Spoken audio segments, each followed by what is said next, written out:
from the Lakeside Newsroom of the Henrico Citizen, your hometown news source since 2001. This is the Henrico News Minute with publisher Tom Lapis. Are there more charter schools on the way in Virginia? We will have details about that coming up on today's Henrico News Minute. It's Tuesday, January 4th, 2022. And now for the news. Virginia Governor-elect Glenn Youngkin centered his campaign around education issues and capitalized on the frustration of parents whose children's education has been upended by the pandemic. Part of his Day One public plan for education includes creating at least 20 new charter schools statewide across the K-12 spectrum to provide choice, though he has provided no specific details about how he envisions that occurring. Youngkin told the Citizen last month that the plan is, quote, absolutely receiving bipartisan support, end quote. Charter schools are public schools but independently operated under their own governing boards, unlike traditional public schools that operate under the authority of local school boards. There are no charter schools in Henrico, and Henrico School Board Chair Roscoe Cooper III said he doesn't support funding them with public money. Altogether in the state, there are only 7 charter schools, according to the Virginia Department of Education. North Carolina and Maryland, the two neighboring states, have upwards of 100 apiece.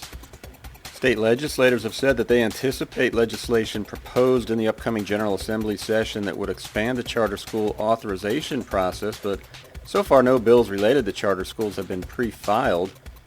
Under Virginia's current law, each locality's school board gets to decide whether or not it wants a charter school. There's no appeals process, and the school boards always have the final say. But proposed legislation could include an alternative, such as an appeals process to the State Board of Education, whose 9 members are appointed by the governor and subject to confirmation by the General Assembly. You can read much more about charter schools right now on henricocitizen.com. Click on News and then Education.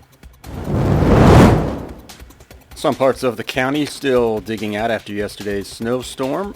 Today, schools are closed for the second straight day. Henrico County offices and facilities and courts will open at 11 a.m. today. The snowstorm yesterday canceled more than 30 flights at Richmond International Airport. It also resulted in at least 280 traffic crashes in the Richmond region that were handled just by state police, not to mention any handled by local police on Henrico roads.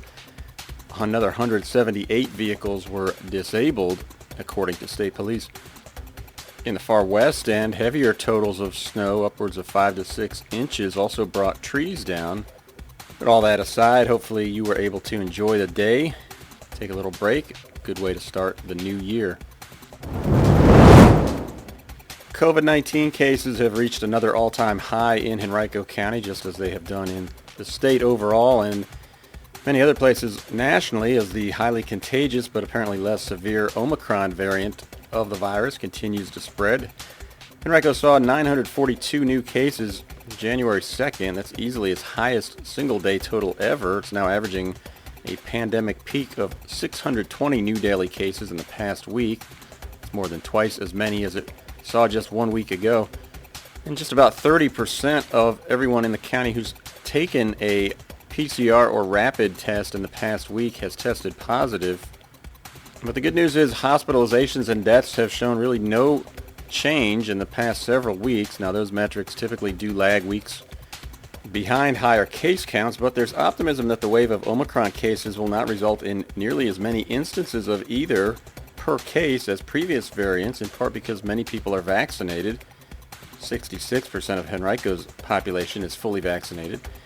And because others have some natural immunity from previous infections, and also the fact that Omicron appears to produce less severe outcomes anyway.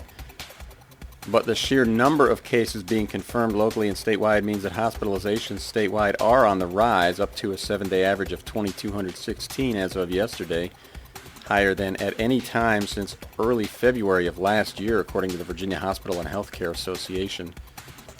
The Richmond and Henrico Health Districts have scheduled 2 more public testing opportunities this week, joining 2 others that were previously scheduled. An event today that had been scheduled at Second Baptist Church in Richmond was canceled because of the weather.